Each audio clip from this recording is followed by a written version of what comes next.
लोकसभा चुनाव 2024 जैसे जैसे नज़दीक आते जा रहे हैं वैसे वैसे मैं आपको बता दूं कि महाराष्ट्र ही नहीं बल्कि पूरे हिंदुस्तान के अंदर चुनावी रंग चढ़ता हुआ नज़र आ रहा है।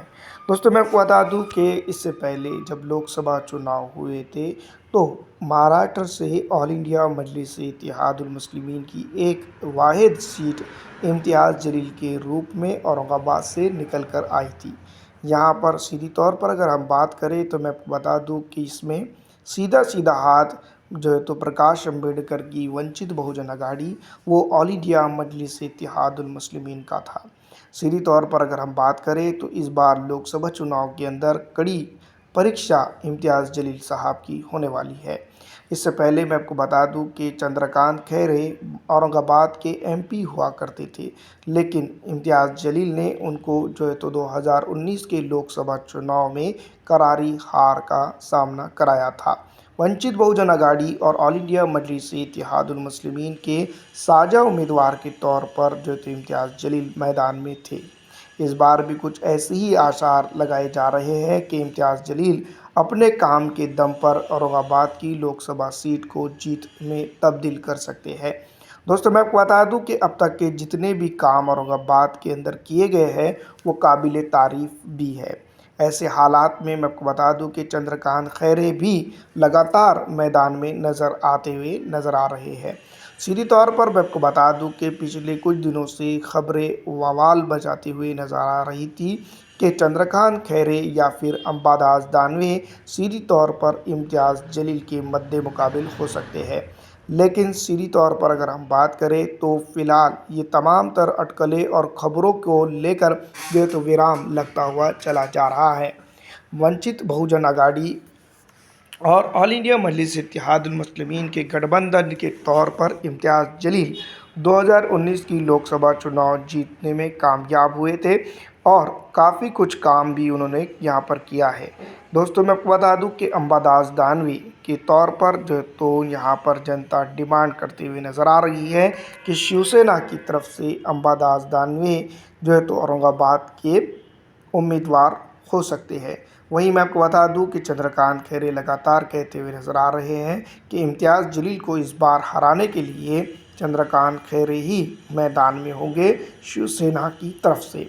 दोस्तों जैसा कि आप जानती है शिवसेना के अंदर दो फाड़ हो चुकी है।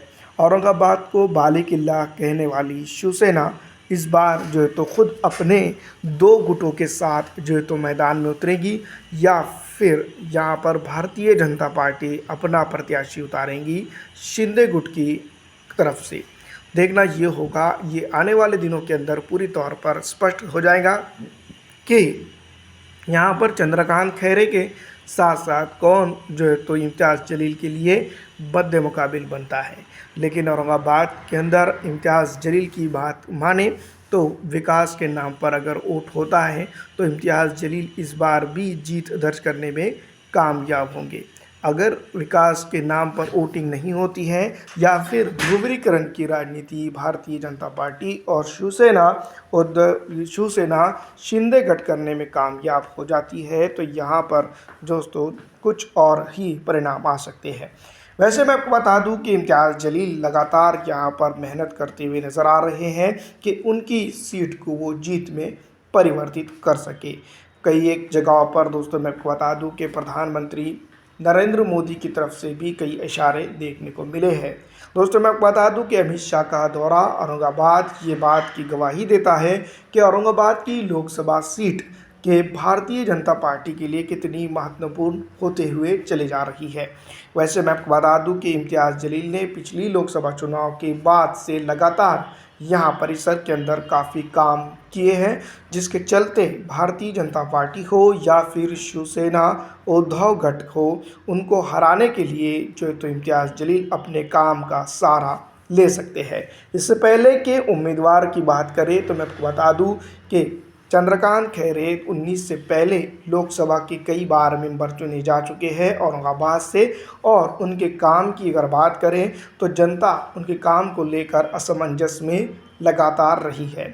फिलहाल दोस्तों मैं आपको बता दूं कि इम्तियाज़ जलील वर्सेस कौन होगा ये सबसे बड़ा सवाल पैदा होता है और इस सवाल को बहुत जल्द हल कर दिया जाएगा, इस तरह की भी खबरें मौसूल हो रही है। दोस्तों मैं आपको बता दूं कि पिछली दफ़ा जब लोकसभा चुनाव हुए थे, चंद्रकांत खैरे और जो है तो जाधव ने यहाँ पर एक दूसरे के साथ काफ़ी अच्छी रस्साकशी और यहाँ पर यूँ भी कह सकते हैं कि नूरा कुश्ती की थी, जिसके चलते इम्तियाज़ जलील की सीट सेफ साइड निकल गई थी। दूसरी तरफ मैं आपको बता दूं कि वंचित बहुजन अघाड़ी ने भी इसमें अपना कलीदी रोल अदा किया था। दोस्तों मैं आपको बता दूं कि पिछले लोकसभा चुनाव के अंदर काफ़ी कुछ चीज़ें उलटफेर का शिकार हुई थी और इम्तियाज़ जलील यहाँ पर से जीत दर्ज करने में कामयाब हुए थे। लोकसभा चुनाव इस बार किस तरह से और किस करवट बैठेगा औरंगाबाद का, ये बहुत बड़ी भूमिका रहेगी। इस बार अगर इम्तियाज़ जलील जीत दर्ज करने में कामयाब हो जाते हैं तो काफ़ी कुछ चीज़ें निकल कर सामने आ सकती है। दोस्तों मैं आपको बता दूं कि इम्तियाज़ जलील पढ़े लिखे और काबिल नेता की गिनती उनकी की जाती है। दूसरी तरफ मैं आपको बता दूं कि औरंगाबाद के कई ऐसे हलके हैं जहां पर दोस्तों इम्तियाज़ जलील पहुंचने में नाकाम भी हुए हैं। पिछली दफ़ा लोकसभा चुनाव के अंदर जाधव का भी काफ़ी रोल रहा है लोकसभा चुनाव के अंदर। दोस्तों खास करके मैं आपको बता दूं कि कन्नड़ से जो है तो विधायक रह चुके और दोस्तों मैं आपको बता दूं कि पिछली दफ़ा लोकसभा चुनाव के अंदर अपना बड़ा रोल प्ले करने वाले जो है तो जाधव ने काफ़ी कुछ चीज़ें यहाँ पर की है। पिछली लोकसभा चुनाव और अब की लोकसभा चुनाव में काफ़ी अंतर है, हम ये बात समझते हैं। बखूबी तौर पर इस बार लोकसभा चुनाव के अंदर काफ़ी कुछ चीज़ें हो सकती है। फ़िलहाल मैं आपको बता दूं कि लोकसभा चुनाव के मद्देनज़र भारतीय जनता पार्टी और शिवसेना यहाँ पर जो है तो काफ़ी बेहतरीन तरीके से जो है तो फील्डिंग करते हुए नज़र आ रही है, लेकिन इस बार किसकी होंगी औरंगाबाद की सीट, इसके ऊपर चर्चा है। चर्चा इस बात की है कि खास करके जिस तरह से इम्तियाज़ जलील ने पिछली दफ़ा काम किए हैं उसको लेकर जनता अगर यहाँ पर वोटिंग कर जाती है तो यहाँ पर सीधी तौर पर भारतीय जनता पार्टी के गठबंधन के प्रत्याशी हो या फिर महाविकास अघाड़ी का गठबंधन का प्रत्याशी हो, दोनों को ही नुकसान हो सकता है। गठबंधन की अगर बात करें तो ऑल इंडिया मजलिस इत्तेहादुल मुस्लिमीन ने तमाम तर पॉलिटिकल पार्टीज़ को जो है तो गठबंधन का ऑफ़र दिया था, लेकिन उन्होंने ठुकरा दिया, जिसके चलते महाराष्ट्र के अंदर ऑल इंडिया मजलिस इत्तेहादुल मुस्लिमीन औरंगाबाद के साथ साथ कई एक जगहों पर जो तो लोकसभा चुनाव में रहेगी। इस बार भारतीय जनता पार्टी के लिए काफ़ी कुछ चीज़ें यहाँ पर मुश्किल हो सकती है, लेकिन भारतीय जनता पार्टी के साथ साथ कांग्रेस के लिए भी औरंगाबाद की सीट एक दूर का ख्वाब रही है। फिलहाल दोस्तों मैं आपको बता दूं कि भारतीय जनता पार्टी हो या कांग्रेस हो, उसके लिए सबसे बड़ा चैलेंज इम्तियाज़ जलील ही है।